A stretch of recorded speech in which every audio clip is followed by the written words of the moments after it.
Assalamualaikum warahmatullahi wabarakatuh. Ini adalah catatan kedua tentang santri leader. Menyambung catatan yang pertama, di sini kita lihat ada aspek be, do, have. Ini adalah impian atau cita-cita atau target hidup. Nah, aspek be, do, have-nya itu mencakup kepada minat dan bakat. Minat itu secara sederhana maknanya adalah sesuatu yang disukai, yang kita tertarik kepadanya. Kemudian bakat itu adalah suatu kemampuan di mana kita tidak perlu susah payah belajar atau mudah kita lakukan tanpa perlu kita belajar dengan susah payah, atau kalaupun dia belajar tidak membutuhkan waktu yang lama. Nah, minat dan bakat ini dijelajahi, dieksplorasi. Jadi bisa saja santri itu dalam satu kurun waktu, misalnya setiap 6 bulan, mengubah minat bakatnya. Karena memang di usia-usia seperti itu, tujuannya adalah supaya dia mengeksplorasi, dia menjelajahi apa saja yang sebenarnya dia sukai, atau apa saja yang sebenarnya dia mudah kerjakan, mudah lakukan. Tidak apa-apa dia bisa berubah dalam kurun waktu 6 bulan, atau mungkin 1 tahun, itu tidak masalah. Jadi kita harus bisa menyiapkan lingkungan, harus bisa menyiapkan sistem di mana santri itu bisa mengeksplorasi minat dan bakatnya. Jadi bukan sekedar menyalurkan minat bakat, tapi dia bisa menjelajahi, mencoba satu minat, mencoba satu bakat, kemudian di waktu yang lain dia coba minat atau bakat yang berikutnya. Nah, kemudian untuk memfasilitasi itu, kita buat konsep bahwa setiap minat bakat atau setiap skill itu kita bagi menjadi dasar, menengah, dan lanjut. Jadi setiap skill, setiap keterampilan itu kita bagi menjadi kelas dasar, kelas menengah, dan kelas lanjut. Kelas dasar itu semua santri harus bisa mengikutinya. Jadi istilahnya wajib bagi semua santri. Misalnya untuk bahasa, kita buat menjadi 6 level. Nah, yang wajib itu, yang kita anggap dasar itu adalah level 1 sampai level 3. Jadi level 1, level 2, level 3, semua santri harus bisa menguasainya. Itu level dasar. Nah, pada prakteknya, bisa saja santri kelas 1 itu bergabung dengan santri kelas 2 belajar satu hal yang mendasar. Jadi misalnya, santri kelas 2 belajar bahasa level 3 bersama dengan santri kelas 1. Jadi digabung dalam satu kelas. Karena yang kita lihat bukan kelasnya, bukan tingkatannya, bukan tingkatan dalam pengertian dia tahun pertama, tahun kedua, tahun ketiga, dan seterusnya, tetapi yang kita lihat adalah kemampuannya. Apakah dia berada pada kemampuan level dasar, level menengah, atau level lanjut. Nah, untuk aspek kepesantrenan, ya, jadi kita bagi menjadi bahasa plus muhadarah, Quran plus hadis, fikih, dalam hal ini penekanan pada praktek-praktek ibadah, kemudian SKI, dan pelajaran-pelajaran atau bidang studi lainnya. Jadi ketika guru-guru agama, guru-guru kepesantrenan ini kita kumpulkan, kita kontrak, kita kumpulkan.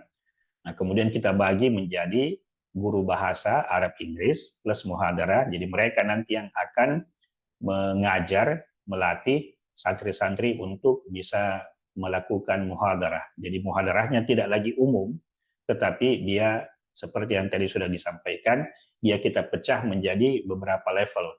Jadi semua santri harus bisa level dasar muhadarah, tetapi ketika dia sudah melewati level dasar tersebut, dia bisa saja tidak melakukan kegiatan muhadarah di waktu yang sudah ditentukan. Dia bisa memilih kegiatan lain sesuai minat dan bakatnya, seperti yang di awal tadi disampaikan bahwa kita ingin mereka mengeksplorasi, menjelajahi bakatnya.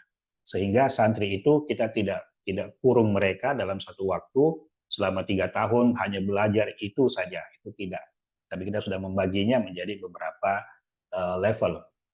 Begitu pula kalau misalnya seperti hafalan Al-Quran. Nah, santri-santri yang tidak termasuk dalam santri tahfiz, yang khusus menghafal Al-Quran, maka kita cuma wajibkan menghafal 1-2 juz saja dalam 1-2 tahun. Itu kita wajibkan, tetapi setelah dia mencapai kewajiban itu, setelah dia mencapai target yang sudah ditetapkan, maka waktu yang tadinya dia gunakan untuk menghafal Al-Quran, menyetor Al-Quran, murajaah misalnya, itu dia bisa pakai untuk mengeksplorasi minat bakat yang lain. Misalnya pramuka. Jadi semua santri misalnya harus dia bisa dasar-dasar pramuka. Nah, ketika dia sudah mencapai dasar itu, maka dia tidak lagi wajib melakukan aktivitas pramuka di waktu yang sudah ditentukan. Misalnya, kalau sekarang kita pramuka itu hari Ahad siang, maka untuk kelas dasar, semua santri wajib masuk di kegiatan pramuka pada Ahad siang itu. Tapi kalau dia sudah mencapai level tertentu, dia tidak wajib lagi untuk ikut kegiatan pramuka. Tidak wajib lagi di hari Ahad siang itu dia ada hadir di kelas pramuka. Dia bisa saja ikut di kegiatan-kegiatan yang lain sesuai dengan minat bakat yang dia eksplorasi tadi itu. Nah, di sisi lain, untuk kelas-kelas lanjutan, kita buatkan istilahnya spesialisasi atau takhasus. Jadi misalnya ada santri yang tadi berbakat di bidang pramuka. Jadi dia sudah mencapai level dasar, dia sudah mencapai level menengah, maka dia kemudian dikeluarkan, diambil, ditarik dari kelas dasar itu untuk kemudian ditempatkan dalam satu kelompok tersendiri, kelompok khusus, di mana dia kita latih secara spesifik, keterampilan-keterampilan spesifik, kemampuan-kemampuan spesifik yang berkaitan dengan pramuka. Nah, jadi konsepnya adalah bahwa kita tidak lagi mengajar dalam satu kelas yang besar, tidak lagi mengumpulkan santri dalam suatu kelas yang besar untuk satu kegiatan. Tapi santrinya kita pecah-pecah berdasarkan level penguasaannya atau berdasarkan level kemampuannya. Nah, sehingga konsekuensinya, contoh misalnya, di Ahad siang itu, yang tadinya jadwal pramuka, maka santri-santri yang sudah selesai kewajiban pramukanya, di hari Ahad siang itu dia bisa saja melakukan aktivitas yang lain sesuai dengan minat dan bakatnya. Nah, begitu pula misalnya di subuh hari. Jadi subuh hari itu kira-kira kita punya waktu paling tidak 40 sampai 45 menit. Ya. Misalnya dari jam setengah 6 paling tidak sampai kira-kira jam 6 lewat 10 atau 6 lewat 15 menit itu masih bisa. Nah, di waktu subuh itu kegiatan santrinya bisa saja beragam. Jadi ada satu kelompok misalnya dia khusus belajar bahasa.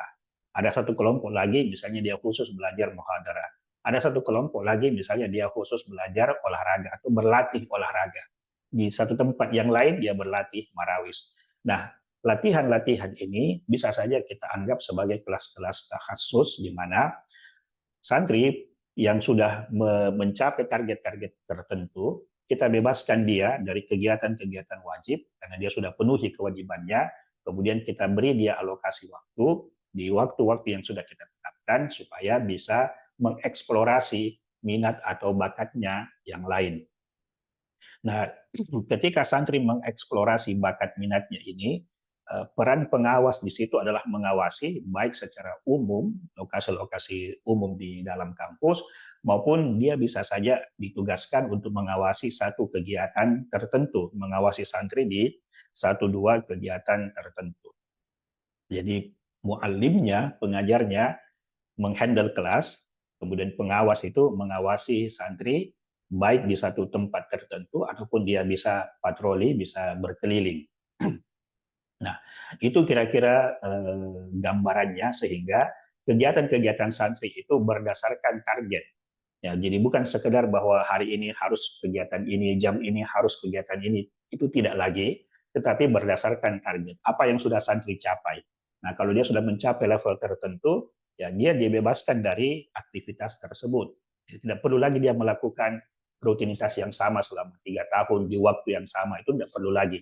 Jadi dia bisa memilih kegiatan-kegiatan lain, tentu saja tetap akan diawasi, tentu saja tetap ada muallimnya, tetap ada pengajarnya, ada mudabbirnya, ada pelatihnya, tetapi dia tidak lagi wajib melakukan hal yang sama selama 2 tahun atau 3 tahun dia berada di dalam kampus.